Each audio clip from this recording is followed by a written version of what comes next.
2022. Certo? Para poder falar da Euromaidan, que foi a primeira revolução que derruba né, o Viktor Yushchenko do poder, até porque dentro da pegada que você falou da proximidade do Enem. E é um assunto fortemente pertinente. Acho que trabalhar a Ucrânia vai ser bem interessante, porque vai estar na prova do Enem. Tá. E eles precisam saber de detalhes. E aí, galera, beleza? Bom, primeiramente, dizer para vocês que teremos agora, né, conteúdos assim um pouco mais direcionados, porque falta muito pouco, ó, contando nos dedos agora, né, o período que falta para chegar à sua prova do Enem. Então, obviamente, nós vamos estar contribuindo aqui com algumas temáticas importantes que você precisa conhecer e precisa saber, né, especificamente para a sua prova do Enem. E nós estamos aí há praticamente 2 meses, né, do exame. Então, a gente precisa ter também aí alguns direcionamentos e hoje a gente vai estar trabalhando aqui com você um pouco, né, sobre essa questão da guerra Rússia e Ucrânia. Mas se você fica preso apenas, né, no que aconteceu aí na guerra Rússia e Ucrânia de 24 de fevereiro de 2022 para cá, né, quando começa, né, quando a Rússia invade, você tem que ter muito cuidado. Por que você precisa ter cuidado?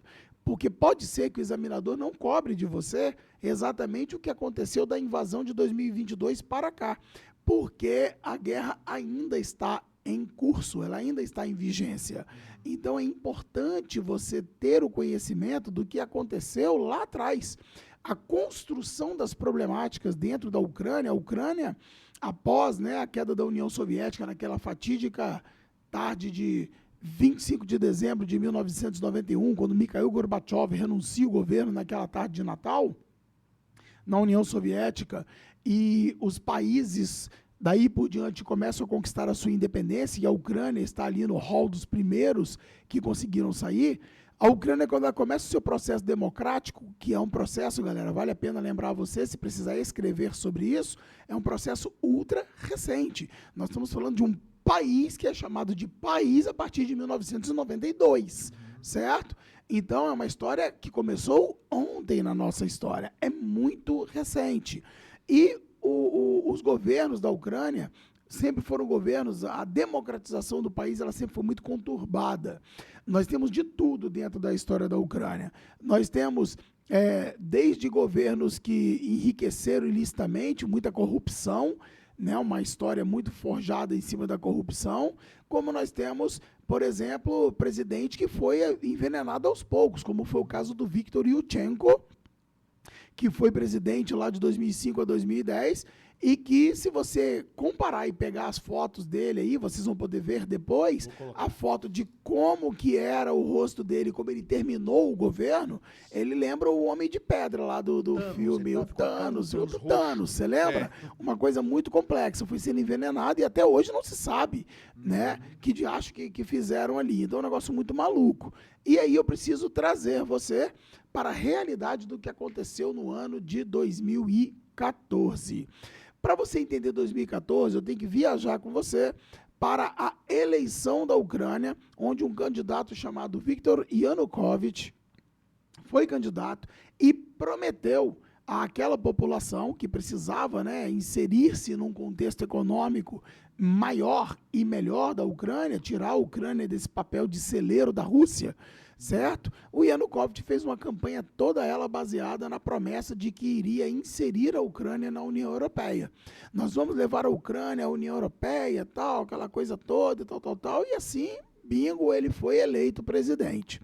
Porém, quando você promete uma coisa, a prática ela é completamente diferente. Porque você prometer, você levar ali a coisa, né, na proposta, é muito diferente de quando você está lá na cadeira de governante, que você começa uma aproximação, como o Yanukovych fez, com a União Europeia, mas imediatamente ele será cerceado pelo governo de Moscou. Vladimir Putin, no governo ad eternum, né, como a gente já falou aqui algumas vezes, é o primeiro a dizer, fala assim, ei, garoto, você pensa que você vai aonde? União Europeia? Não, você é a minha mera fornecedora. A Ucrânia é a nossa grande fornecedora, né? 83% da economia da Ucrânia estava atrelada, né, diretamente à Rússia, essa forte dependência da Rússia. E tudo que precisava naquele momento é que a União Europeia, né, chegasse até as fronteiras, que a Ucrânia atingisse a zona do euro e que isso atraísse, na verdade, para as fronteiras da Rússia, personas não gratas a Vladimir Putin e a Moscou, pelas estratégias militares e por aí vai. E Yanukovych começa a ser pressionado por Moscou. E a gota d'água vem quando Putin falou, tudo bem, você pode até continuar aí, porque para entrar na União Europeia, você tem um rol de exigências que precisam ser, obviamente, atingidas. Você tem que atingir metas para que você entre na União Europeia. E essas metas estavam distantes pra caramba, e eles tinham que galgar uma por uma. E Putin falou, tudo bem, Yanukovych, você quer continuar o processo? Continue. Mas eu vou suspender as importações e as negociações econômicas com você. E uma das coisas que a Ucrânia precisava era exatamente estar com a sua economia, o quê? Estabilizada, com suas relações econômicas estabilizadas, para que ela pudesse, né, ir galgando ali para a União Europeia.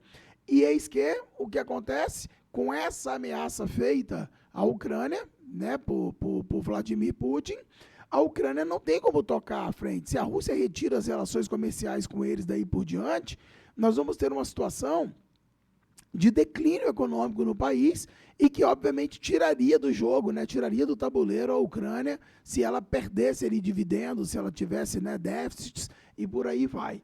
E com essa ameaça, simplesmente Yushchenko não teve alternativa. Ele teve que ir à cadeia de rádio e televisão no ano de 2014 e anunciar para as pessoas, olha, infelizmente a gente vai ter que recuar e a gente não vai dar continuidade à entrada da Ucrânia na União Europeia. Pronto, foi o suficiente para a população ir para as ruas, chamá-lo de traidor, pedir a cabeça dele e começar uma grande revolução dentro do país, que ficou conhecido como Euromaidan, tá? É o nome desse movimento dentro da Ucrânia, quando essa revolução ucraniana que aconteceu em 2014, a Euromaidan. E aí, com essa revolução, com essa situação acontecendo, é claro que o Vladimir Putin não deixou ele na podre, porque a leitura que Putin fez foi, poxa, Yushchenko foi fiel a mim. Ele manteve os laços, né, com a Rússia. Então, ele me foi fiel. Eu não vou abandoná-lo. Então, naquele momento, em 2014, Vladimir Putin faz um movimento, tá, de pedir à população de maioria russa em algumas regiões, né, dentro da Ucrânia, incluindo a região do Donbass, certo? Que a gente vai falar um pouco daqui mais um pouquinho à frente, e na região da Crimeia, na valiosa e estratégica península da Crimeia, no Mar Negro, certo?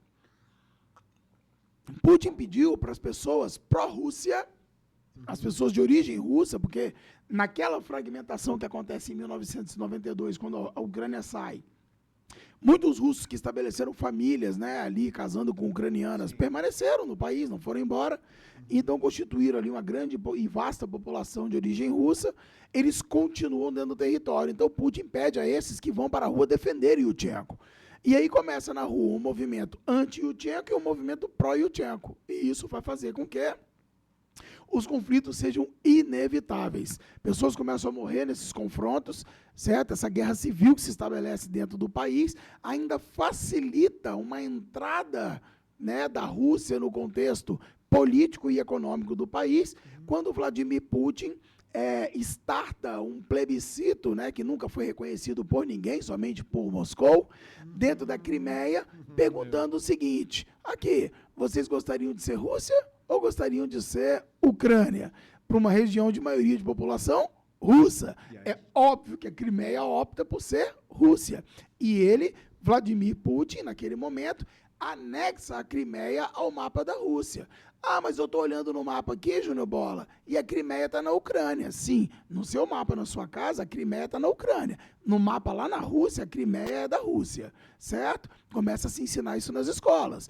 Na Crimeia começa a ensinar o hino da Rússia, a moeda passa a ser o rublo, certo? As bandeiras são trocadas. Então a Rússia realmente invade a Crimeia, toma conta da península da Crimeia como um território anexado. O mesmo que tinha sido feito no governo em 2008, tá? quando estava à frente da Rússia na época, né, Dmitry Medvedev, né, e Putin, primeiro-ministro, quando houve uma tentativa da República da Ossétia do Sul, na Geórgia, né, quando o presidente Saakashvili, na época, invade a região, né, tentando ali manter o controle, já que eles eram de maioria russa ali, e a Rússia entra em plena véspera de início da Olimpíada de Beijing, entra e em 56 horas detona com a Geórgia e resolve o problema. Aliás, fica a dica, assistam o filme 56 horas, é a história de um jornalista que acompanhou essa movimentação, daí a devastação que a potência russa consegue fazer em apenas 56 horas no território da Geórgia. Não só debelaram o movimento do presidente na época, do Saakashvili, como também anexam o território da Ossétia do Sul, que no mapa da Rússia aparece como Rússia, e ainda de lambuja levaram uma pontinha da Geórgia lá no Mar Negro, chamada Abcásia, que foi uma área também de importância petrolífera, que também falou, eu também quero ir, me leva também, e ele vai e anexa também. E em 56 horas pulveriza qualquer tipo de movimento. E com a Crimeia não foi diferente. Foi feito esse trabalho ali em 2014, e a anexação da península, que passa a ser tratado como um território russo, certo? A Ucrânia se estabiliza daí por diante. Tá? Nunca reconheceu, bate o pé, Crimeia é minha, Crimeia é nossa, no nosso mapa realmente no Brasil ainda aparece, né? E para a maioria do mundo, porque nunca foi reconhecido esse território, né? Mas para a Rússia basta que ela reconheça e ponto final, ninguém mais precisa reconhecer. Só o ego deles mesmo lá, né? De Vladimir Putin e Companhia Limitada. E assim a Ucrânia vai tentando se recuperar dessa saga de 2014, que ainda teve um preço alto, não sei se você vai lembrar, tá, do que aconteceu com um avião da Malaysia Airlines que sobrevoava a Ucrânia dentro daquela guerra, e esse voo foi destroçado no ar, né, matando uma quantidade absurda, centenas de pessoas, dentre eles alguns cientistas que estavam indo, os caras tinham conhecimento, era um grupo que estudava ali o HIV, né, a AIDS ali com profundidade, e esse voo foi despedaçado por um míssil no ar, e que ficou uma acusação, não, foi vocês, foi míssil ucraniano, não, foi míssil russo, tal. Enfim, só se sabe que a Malaysia Airlines, que já tinha tido uma tragédia naquele ano, com o desaparecimento de um voo no Oceano Índico, né? A Malaysia Airlines vai ter uma nova tragédia, que é com um voo que estava indo para a Tailândia, se não me engano, para um congresso que teria, né, naquela região e tal, e que cientistas estavam, inclusive, nesse voo por isso. Eu me lembro até hoje de um relato de uma senhora que ela falou que ela estava cozinhando na casa dela, ela estava na cozinha, de repente ela ouviu um barulho imenso, pá, na sala dela, e quando ela chegou era um corpo, tinha caído do céu, né, na sala dela, certo? Desse voo que se despedaçou no ar, e os corpos caíram, choveram, né, sobre a região atingido por esse míssil. Então, é só para lembrar também que isso também faz parte, né, dessa tragédia também faz parte, né, daquele momento em 2014 da guerra. Ucrânia, entre aspas, estabilizada daí por diante, chegamos, né, um pouco mais à frente, na nossa história mais recente, e processo eleitoral na Ucrânia novamente. Dessa vez, um comediante tinha feito, né, uma série na Ucrânia, como se fosse uma minissérie, né? Ele fez tipo uma minissérie, foi uma minissérie que ele fez. É um sitcom, né? Onde um comediante, que ele fazia o papel, né? Se candidatava a presidente e acabava ganhando para presidente da Ucrânia. E esse comediante, muito famoso no país, chamado Volodymyr Zelensky, resolve se candidatar. Ele resolve trazer da ficção para a realidade o que ele havia, né? Muita gente fala que foi uma tacada de mestre, né? Uma pré-campanha escancarada e que ninguém percebeu, né? Você sabia que tem um vídeo do Vladimir Putin vendo um show do Vladimir Zelensky? Do Volodymyr Zelensky? É mesmo? Ele rindo demais. É mesmo? Não sabia. Muito curioso. É mesmo? Olha só que bacana, tá vendo? Ou seja, ele curtia o humorista Volodymyr Zelensky, né? O clown. Pois é. E aí, simplesmente, Zelensky resolve, eu vou tentar imitar a arte, né? A vida imita a arte. E ele se candidata a presidente. E adivinha o que aconteceu? Ele é eleito presidente. O mesmo que aconteceu lá na minissérie dele, acontece também na vida real. Ele é eleito presidente. A Ucrânia elege o Volodymyr Zelensky, um comediante. Era um direito dele, um processo democrático, mas ele é eleito, certo? E ele é eleito com que plataforma? Na plataforma dele, ele queria transformar a Ucrânia num país grande e independente da mãe Rússia, né, ali colado mais uma vez. E quando ele é eleito, que ele toma posse no país, a primeira atitude dele, né, assim, digamos que até um pouco mais grave do que a aproximação com a União Europeia feita lá atrás, né, na história por Yushchenko. E Yushchenko, inclusive, né, foi derrubado em 14 e foi para o exílio na Rússia. Sim. Certo? Ele é exilado russo. Tá? Ele foi abrigado por Vladimir Putin, assim como Putin também hoje, né, recebe lá também no país Bashar al-Assad. Né? Bashar al-Assad deve estar lá, né, jogando lá um joguinho de xadrez lá de leve com o nosso amigo Yushchenko, né? Então, abrigados em Moscou ali e tal, aquela coisa toda. O que vai acontecer? Ele procura se aproximar, Volodymyr Zelensky, procura se aproximar nada mais nada menos que da OTAN. Vamos recordar a OTAN? Que você pode precisar? Então vamos lá. Organização do Tratado Atlântico Norte, criada após a Segunda Guerra Mundial em 1949, a Organização do Tratado Atlântico Norte foi simplesmente uma ofensiva dos países capitalistas que vencem a Segunda Guerra para poder fazer uma ameaça velada à União Soviética, que era outra potência. Como após a Segunda Guerra Mundial, Stalin tinha levado todos os vencedores da guerra para Yalta, onde aconteceu a Convenção de Yalta, e lá comunicou a eles, amigos, negócios à parte, nossas ideologias são diferentes, tá? Os capitalistas saíram dali, Inglaterra, França, Estados Unidos, com muito medo. E resolveram fazer uma organização, Tratado Atlântico Norte, em 1949, para dizer o seguinte, o grupo que nós formamos aqui é para dizer o seguinte, se você, União Soviética, ameaçar um membro desse grupo aqui, vilipendiar, atacar, ameaçar, né, tocar em alguém aqui, não está tocando somente nele, está tocando em todo mundo. Ou seja, formação de quadrilha.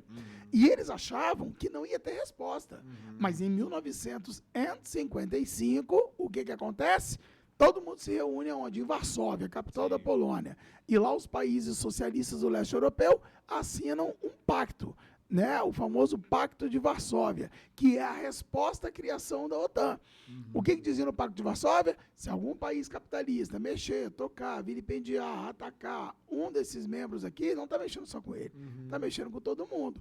Estabelece-se verdadeiramente daí por diante o que você chamou de Guerra Fria, a vida inteira, tá? A cortina de ferro, o capitalismo vão ali simplesmente criar, daí por diante, a chamada corrida armamentista, onde os dois lados têm um arsenal bélico e nuclear muito forte, têm organizações militares muito fortes, OTAN, Pacto de Varsóvia, certo? E o mundo inteiro fica refém disso, daí por diante.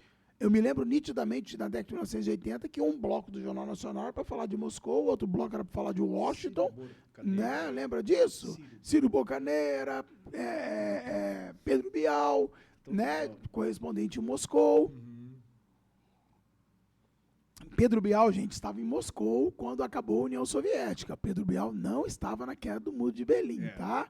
Não era ele na queda do Muro de Berlim. Imputaram isso à vida dele, ele carrega isso até hoje. Ele não estava no Muro de Berlim. Ele estava na queda da União Soviética, era o correspondente. Pode pesquisar aí no YouTube. Entra aí que você vai ver. Pode fazer diferença até mesmo na prova do Enem, na sua redação, se você quiser. Então, entra aí, pesquisa aí, queda da União Soviética, renúncia de Mikhail Gorbachev. E você vai ver o texto na íntegra ali, a reportagem na íntegra com Pedro Bial, né, narrando o que foi aquela fatídica tarde e noite de 25 de dezembro, né, em Moscou, lá em 1991. Então, retomando o raciocínio, ele vai tentar trazer a OTAN, a Organização do Tratado Atlântico Norte, que é tudo isso que eu acabei de falar para você, para dentro da Ucrânia, ou seja, para as fronteiras da Rússia, que tinha o Pacto de Varsóvia e era inimigo da OTAN no passado, certo? Então, olha só a afronta que seria. E nesse momento, obviamente, Putin foi muito mais reativo do que tenha sido, que foi com Yushchenko, lá atrás, em 2014. Falou, oi? Como é que é? Que história é essa? Quer trazer a OTAN para a minha fronteira, para bisbilhotar, para armar a Ucrânia, para bisbilhotar, para me espionar na fronteira? Você não vai mesmo, moleque. Você não vai trazer mesmo, certo? E ele estabelece um prazo para que Zelensky, né, demova-se da ideia de tentar fazer parte da OTAN. E acreditando na OTAN, que a OTAN encorajou Zelensky, tá, gente? A OTAN encorajou Zelensky. Não, vai lá. Sabe aquela coisa que você atiça? Não, vai lá. Qualquer coisa, se der BO, a gente tá junto. Tamo junto. Tamo junto. E o prazo era o dia 23 de fevereiro de 2022. Certo? E Putin disse, se até essa data você não demover da ideia, eu invadirei a Ucrânia. E ele cumpre isso no dia seguinte. Eu acho mais curioso que é você não acreditar no prazo que o Putin lhe dá. Estabelece. Gente, né? Isso é Estabelece. É um hábito, né? A gente já tratou aqui de Afeganistão também, do prazo que o Bush, né? Bush o doido, filho de Bush o insano lá atrás. Eu acho que só o único presidente da atualidade dos Estados Unidos que não cumpre os prazos que ele estabelece. Mas, natural. Vamos voltar ao tema. Normal, exatamente. E aí o que vai acontecer, galera? 24 de fevereiro de 2022, as tropas russas invadem a Ucrânia, começam a atacar a Ucrânia. Sim. Nesse momento, Volodymyr Zelensky vira e falou, tá aí, ó, atacaram, e agora, o que eu faço? Ah, pronto, ó, eu tô com arroz no fogo aqui, amanhã eu vou lá ontem, putz, cara, que hora ruim, tô com dor de barriga, e Zelensky fica completamente vendido no processo. O máximo que vai acontecer são esses países enviarem armamentos, tá? Armamentos. Eles começam a abastecê-lo, municiá-lo com armamentos. A indústria bélica começa a girar, né? A necessidade da guerra ali para fomentar a indústria bélica começa a girar. E quando ele começa a fomentar e essa indústria bélica começa a girar, né? E jogando armamento pesado, vou mandar umas armazinhas para você aí, tá? Vou mandar, mas cadê os soldados? Vocês prometeram que ia mandar tropas e tal. Esquece. Esquece. Pelo contrário, quem teve tropa para poder ajudar ele foi Vladimir Putin. Coreia do Norte mandou soldado, China mandou soldado, tem norte-coreano e chinês lutando lá. Você está entendendo? Sim. Ao lado dos russos. Então estão fazendo estágio, né? Estão fazendo um estágio de guerra lá. E a Ucrânia? Ucranianos. E aí começa a fazer o quê? Contratar mercenários. Latinos também. Latinos mercenários, europeus mercenários, certo? Começa a aparecer dentro desse contexto aí, inclusive, uma milícia muito forte.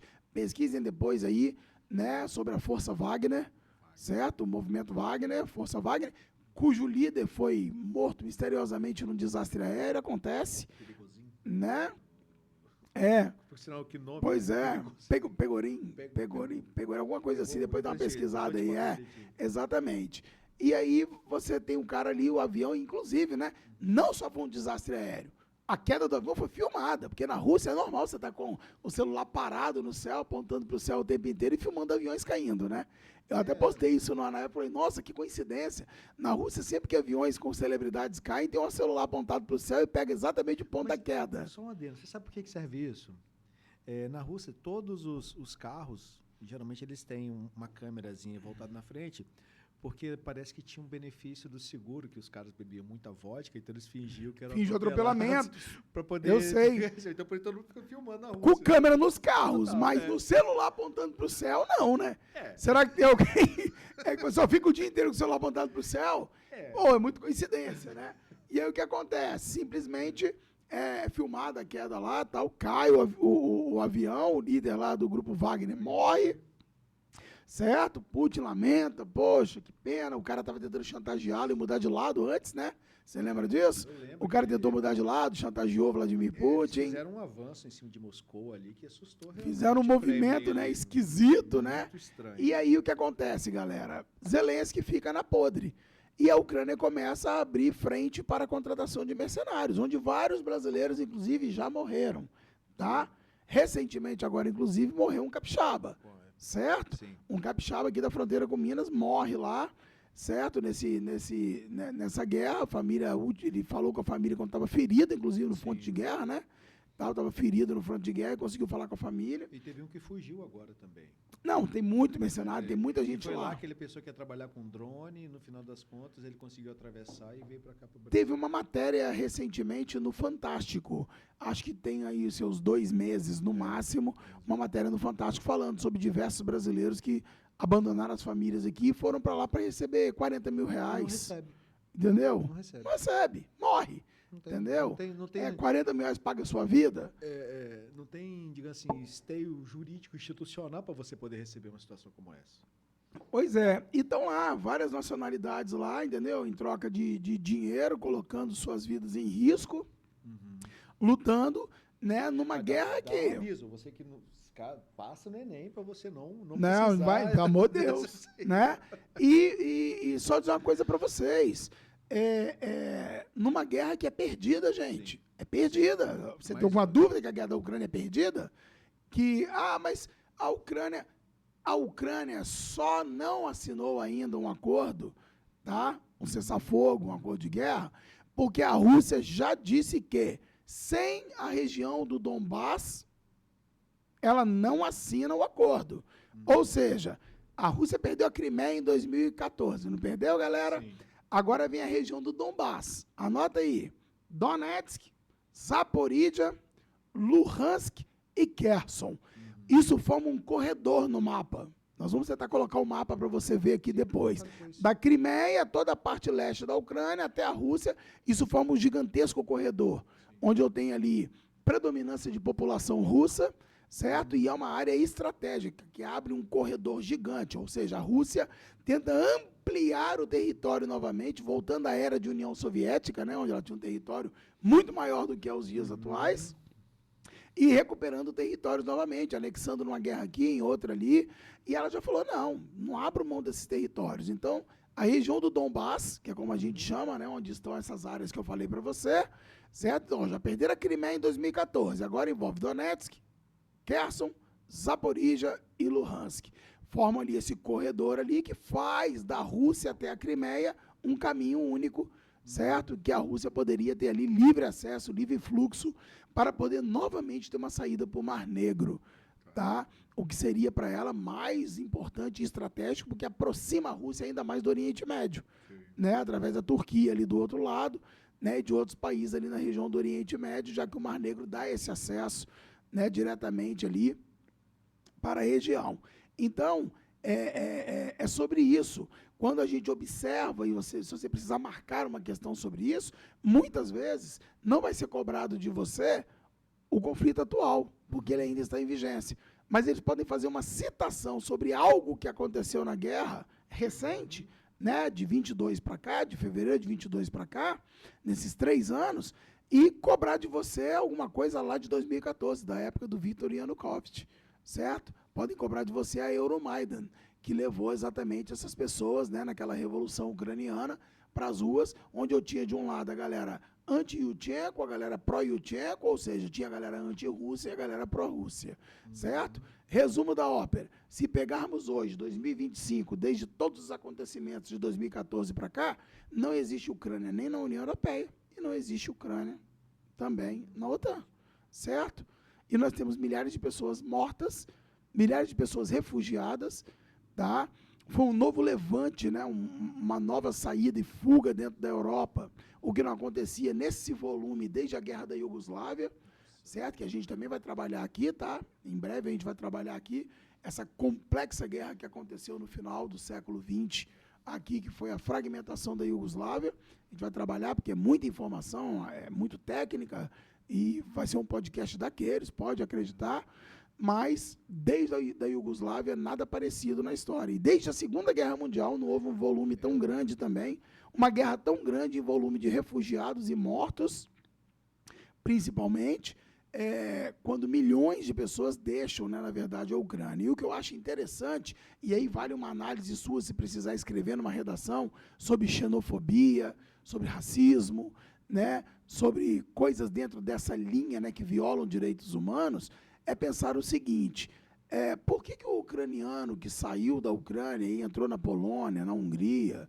né, que entrou ali nos países vizinhos, por que esse foi abrigado, acolhido, por que ele foi tratado com tanto carinho, por que arrumaram imediatamente, né, destino para todos esses povos ali, numa rapidez absurda, diferentemente do que aconteceu com os sírios refugiados durante o período de 2011 em diante, quando a Primavera Árabe chega e dá-se início à Guerra da Síria. Quando esses chegavam ali na Grécia e subiram no território europeu, não era bem esse o tratamento que eles tiveram, né? curioso. Não vale a pena essa reflexão? Eu acho que isso merece até uma outra oportunidade de começar a falar sobre isso, que eu acho que é uma coisa ancestral ali, ou recém-ancestral que eles receberam ali. Pois é, então, vale a pena essa reflexão. Por que tratamentos tão, né, difusos, né?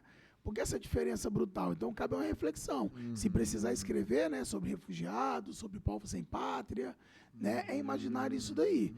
Tá? Governos do mundo inteiro abriram as portas para os ucranianos. Abriram as portas. Sim. Sabe? Não, pode vir para cá tantos, tal, não sei o quê. A gente não viu esse acolhimento, né? Foi, eu me lembro. Mundial. Portugal recebeu de uma maneira muito rápida. Não, Espanha. Nossa, o Brasil recebeu, abriu as portas, Também, podem vir. eu fiquei assim muito... Pois é. Mas o que aconteceu? Por que com os sírios não foi assim, né? Por que na Europa com os sírios, inclusive, levou, né, a um Brexit, né? Que é uma coisa que a gente já discutiu um pouco mais à frente também, né? Né? Aquela coisa de, eu não estou muito afim de receber, não. A gente está até pensando em sair da União Europeia.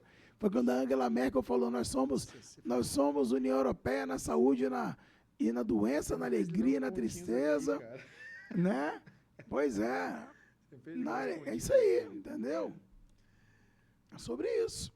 Então, a gente precisa ter essa reflexão, sabe? A gente precisa fazer essa reflexão e saber fazer as conexões sobre isso também, para dizer quem é benquisto e quem não é benquisto, né? Dentro desse contexto. Aí me lembra, né, um ditado irlandês, né?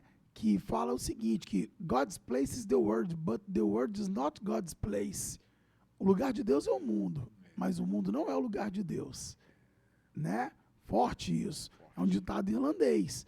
Então, é importante a gente ter essa reflexão e entender como que as pessoas são tratadas de formas bem diferentes em momentos tão semelhantes, né? Momentos extremamente semelhantes. Você trouxe um assunto aí que é interessante puxar. Para onde que está caminhando assim, realmente esse afeto, esse acolhimento, assim, de onde está surgindo tudo isso? É muito... E para onde vai, né? Para onde vai? De onde vem e para onde vai. De onde está vindo e para onde vai, porque essa é exatamente isso. Agora minha mente vai assim. É exatamente isso. Resolveu-se rapidamente a vida de milhões de ucranianos. Milhões de ucranianos foram rapidamente foi resolvido. Exatamente. Entendeu? E os próprios ucranianos e que sem fugiram... E sem campos de concentração, sem campos de... É impressionante assim, todos os sem ucranianos guetos. Saíram da guerra da Ucrânia, mas eles sentiam necessidade danada de chamar um povo que não tinha nada a ver com a Ucrânia para poder defender. Que são os latinos, que são as pessoas do terceiro, do sul global. Terceiro-mundistas. Considerados, né, por muitos, né? E eles chamaram. Por que não buscaram realmente? Pois é. Estranho, muito estranho. Houve uma dificuldade muito grande de se absorver aqueles, né, de 2011 para cá, da Guerra da Síria para cá, e uma facilidade muito grande de absorver outros. Então, é uma questão de mundo de escolhas, né? Ou então o que, na verdade, acaba surtindo o tipo de diálogo ou a retórica do soft power para que lado? Quem que eu vou defender? A quem que a gente levanta? A que bandeira a gente levanta? Eu acho que é mais pertinente falar, né? A que sacrifício a gente se coloca? Pois é, então isso tudo cabe uma reflexão. Cabe uma reflexão, certo? Então, ficar ligado nessa questão do assunto de Ucrânia, tá? É uma dica para você, que você pode encontrar aí, e também, obviamente, uma reflexão para que você possa, de repente, usar também numa redação, caso a temática te enverede para este caminho. Então, agora, deixa eu te fazer pergunta agora aqui. Sobre Rússia ainda. Sim. Vem cá, quando tem essa proposta do Vladimir Putin retomar essas terras que antigamente pertenciam ao Império Russo, chegaria a ser muito mais megalomaníaco a tomar tudo ali, até a Europa e tal? Eu não acredito que seja uma intenção direcionada, mas o Vladimir Putin é um líder que ele não perde oportunidades. Tá? Se as oportunidades são dadas, ele as agarra. Ele entra nesses hiatos que são dados nessas oportunidades. Ele é um líder que tem essa pegada, essa percepção. Assim foi com Ossétia do Sul, assim foi com a Abkhazia, assim foi com Crimeia, e assim está sendo agora com o Donbass. Entendeu? Apareceu a oportunidade em Oct, ele vai lá e cata, e não importa se você acha, se a ONU não reconhece, não importa. Curioso, No mapa da Rússia, na escola, está sendo ensinado que essas áreas pertencem à Rússia. É o que eu acho mais curioso ainda quando você vê o Xi Jinping falando, não, porque a gente vai procurar viver 150 anos e tudo mais, tal assim. O Putin já vai viver 200. O Putin fala assim, Mas eu já vou viver 200. Que novidade. Eu sou um jovem, eu sou a mesma pessoa desde 1992. Não, mas tem, Né? tem imagens do Putin muito antes, você sabia dessa? Claro, ele era chefe da KGB, foi vice-presidente, né, de Boris Yeltsin, certo?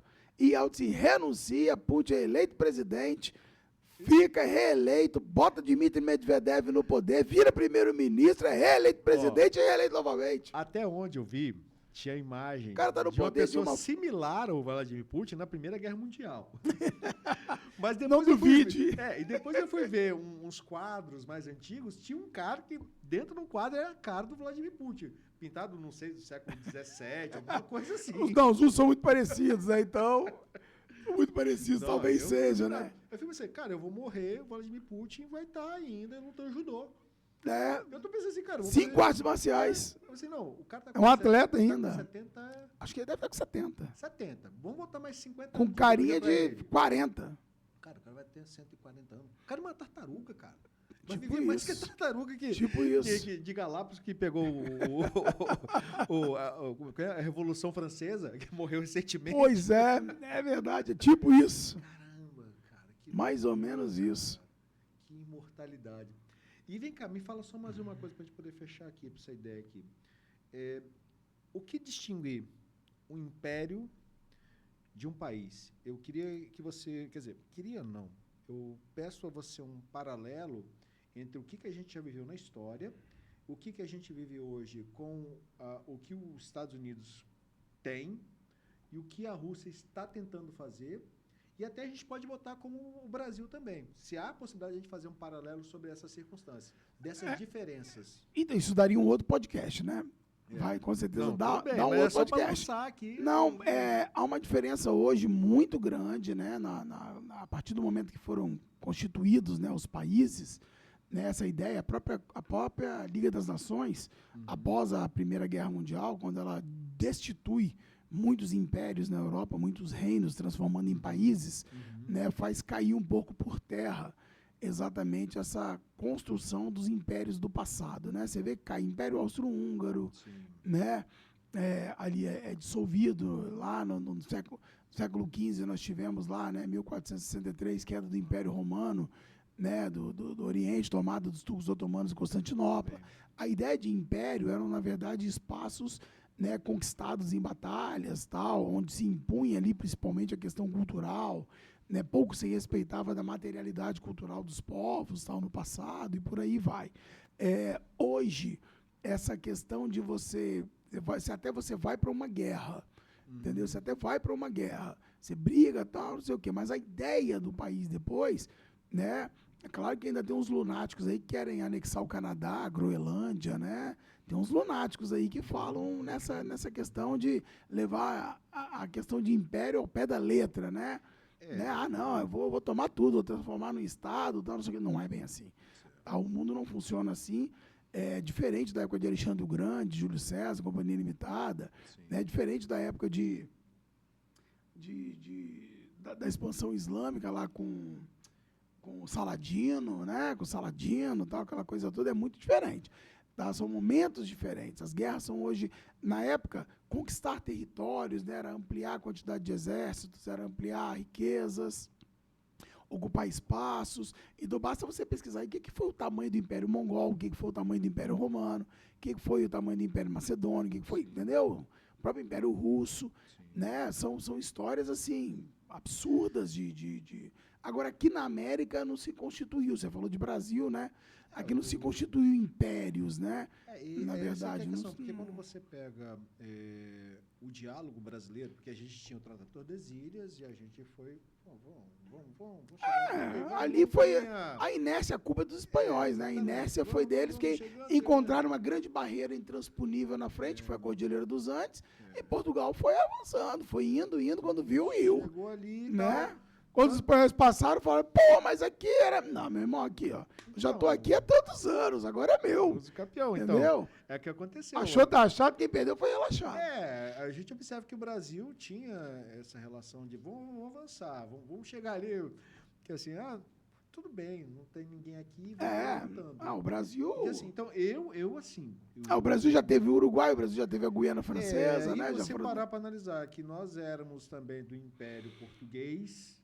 Não ficamos restritos ali às capitanias hereditárias. Não assim como os Estados Unidos também não ficou restrito às 13 colônias. Então, né? E deve ser um pouco... Eu acho que uma história assim, um pouco parecida, mas com motivações diferenciadas. Eu percebo assim, eu acredito que talvez a gente... Porque nós anexamos território com guerra do Paraguai, os Estados Unidos avançou também, né, sobre o México, também, em guerra também e tal. Teve várias... Teve guerra com Espanha, né, conquistando territórios também, como Havaí, né? O Paraguai queria avançar para cá. Não Porto Rico, exatamente. Essas áreas aí. Mas assim, eu fico pensando como é que deve ser a cabeça de um professor de geografia que ao longo dos últimos... fez um estudo ao longo dos últimos, sei lá, 5.000 anos, para avaliar como é que os países contraíam, se mexiam, tectonicamente, quase um movimento tectônico, né, das fronteiras, né? Para que aconteceu, foi para lá, foi para cá. Eu fico pensando assim, como é que hoje, como é que fica essa porção elástica hoje de um professor de geografia ver tudo isso acontecendo tudo ao mesmo tempo? Não teve momento pior para um professor de geografia, não teve momento pior do que a década de 1990. Não teve. Não teve. Tem uma charge famosa na época de uma questão que caiu, fantástica, tá? Um cara lendo o jornal, caminhando ao lado de um amigo e com o jornal aberto, e na capa do jornal, bem assim, ó, a Tchecoslováquia se separa. Era a capa do jornal. E no fundo, uma ponte. E um cara parado no beiral da ponte, olhando para baixo, querendo pular. E a chargezinha mostrava nos balões a seguinte conversa entre os amigos passando e o cara lá na ponte. Aí um pensa assim, caramba, coitado, o que será que aconteceu? Aí o outro responde assim, deve ser apenas mais um cartógrafo. Não. A década de 90 foi isso. Não deu para se estabelecer um mapa mundi. Mas estamos porque cada dia que passava mudava um país, surgia um país novo, separava outro, unificava outro, doideira. Eu não digo que... Década de 90 foi um negócio maluco, doido, tá? Foi doido. Não tinha assim, um país por semana, entendeu? Não tinha. Não tinha fronteira, tinha rasura, esquece, né? Doideira. Vamos rasurar aqui. Entendeu? Paper, bora doideira. Não. Ser cartógrafo, geógrafo. E eu vivi essa época, eu já dava aula, eu vivi esse momento todo, tá, gente? Meu Deus do céu. Cara, hoje foi bom pra caramba.